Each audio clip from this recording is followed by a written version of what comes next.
आज NFIR उत्तरी railway मजदूर यूनियन का जो स्टेशन पे वेलकम किया, उसके लिए मैं आपका धन्यवाद करता हूँ। अभी NPS के ख़िलाफ़ में 15 तारीख को कैबिनेट सेक्रेटरी से मीटिंग हुई, जिसमें मैं भी खुद भी मौजूद था। उसके अंदर इस गवर्नमेंट की मंशा ठीक नहीं है। उन्होंने ये कहा कि नंबर 1 तो पुरानी पेंशन पे हम एग्री नहीं करते। बाद में काफ़ी डेलिब्रेशन के साथ बहस के करने के बाद ये कहा कि ठीक है, नाम नहीं बदलेंगे, 12 महीने की एवरेज पे लेके उसका 50% वो देंगे। वो लास्ट डेट रान का जो है 50% हुआ, जो पुराने लोगों को हम लोगों को मिला। लेकिन उसके साथ बहुत बड़ी बात ये है कि वो कह रहे हैं कि जो 10% पैसा कटता है, पुराने आदमियों को प्रोविडेंट के नाम से कटता था, 100% प्रोविडेंट फंड मिलता था। नए आदमियों को 10% करता है, उसका PF नाम नहीं दिया है उन्होंने। और 14% गवर्नमेंट अभी डालती है। उसमें ये है कि रिटायरमेंट पे 60% वापस करेंगे, 40% गवर्नमेंट पेंशन के नाम से उसको रखेगी। उस पर भी ये कह रहे हैं कि अगर 50% आपने लेना है तो 100% उनको जो है गवर्नमेंट को रखना पड़ेगा। हम लोग उससे सहमत नहीं हुए। हमने कहा ये ठीक नहीं है। जो पहले चल रहा है तो 60% तो उनको वो खाली हाथ लेके अपने घर में जाएंगे, तो उनको 60% तो आप दो, 40% पेंशन के, लेकिन 50% होना चाहिए। इसी तरह उन्होंने सुझाव दिया कि 35 साल हम क्वालिफाइंग सर्विस मानेंगे। हमने कहा 35 साल नहीं, अभी जो चल रहा है 7वें पे कमीशन तक 20 साल क्वालिफाइंग सर्विस मांगा। तो नेगोशिएशन के बाद वो 25 साल पे आए। और मिनिमम पेंशन वो कह रहे थे कि 5,000 रुपया देंगे।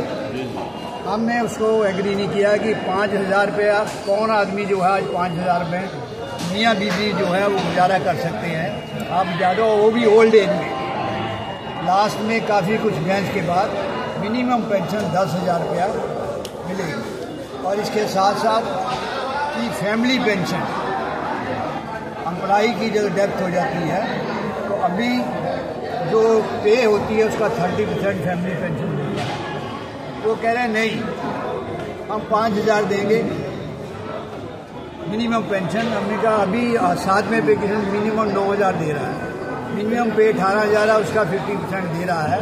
तो ये नहीं हो सकता। 10,000 पे ये उन्होंने विश्वास दिलाया देंगे। और 23 तारीख को मोस्ट प्रॉब्ली ये होगा इशू। लेकिन अभी हमारी जो डिमांड है, हमने उसका विरोध किया है।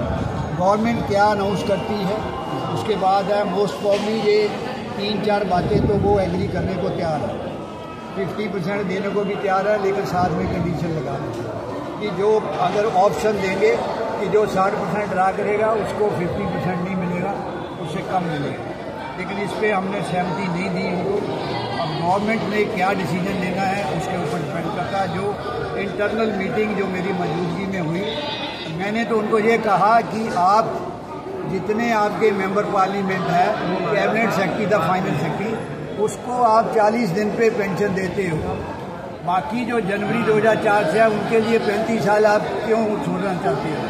वो 8-8 पेंशनें लेते हैं। हमारा कर्मचारी एक पेंशन लेता है, वो भी 20 साल की क्वालिफाइंग सर्विस लेता है।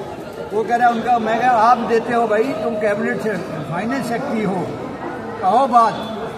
हमारे बड़े नेता जो है ज़्यादा संघर्ष अपने आप को शो करते हैं, नहीं नहीं नहीं नहीं नहीं 20,000 ऐसी नहीं बात। मैं क्यों नहीं बात करें, मुझे कोई डर नहीं है, मेरा नाम बता दे जिसको बताना है।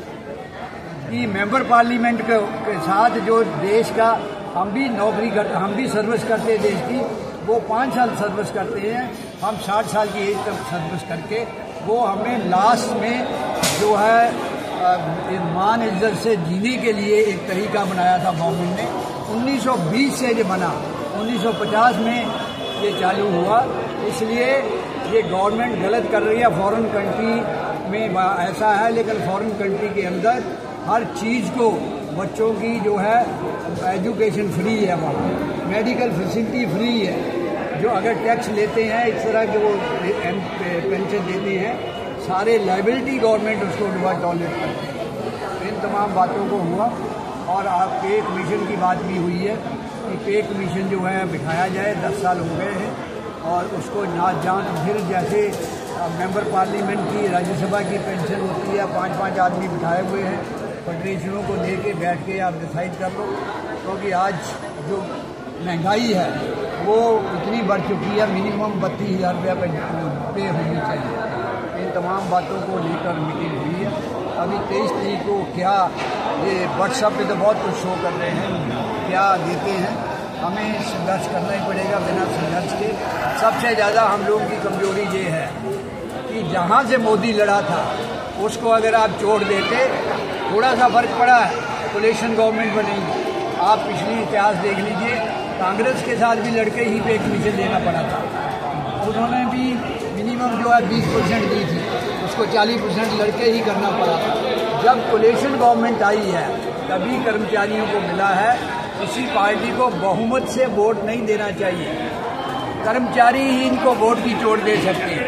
थोड़ा फर्क पड़ा है, इनको डर है कि जो जिनका सहायता मिली है अगर पीछे हट जाएंगे तो गवर्नमेंट गिर जाएगी। इन फ्यूचर में भी इस बात का हमें ख्याल रखना चाहिए। हम हवा में बह जाते हैं और पीछे भागते हैं।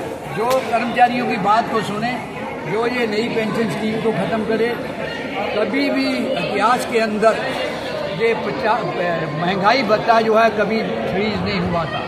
इस गवर्नमेंट ने कोरोना काल का नाम लेके 3 किस्तें हमारी जो है वो फ्रीज की हुई है। मेंबर पार्लियामेंट की कोई किस्त फ्रीज नहीं हुई है। तो इसलिए साथियों, जो आगे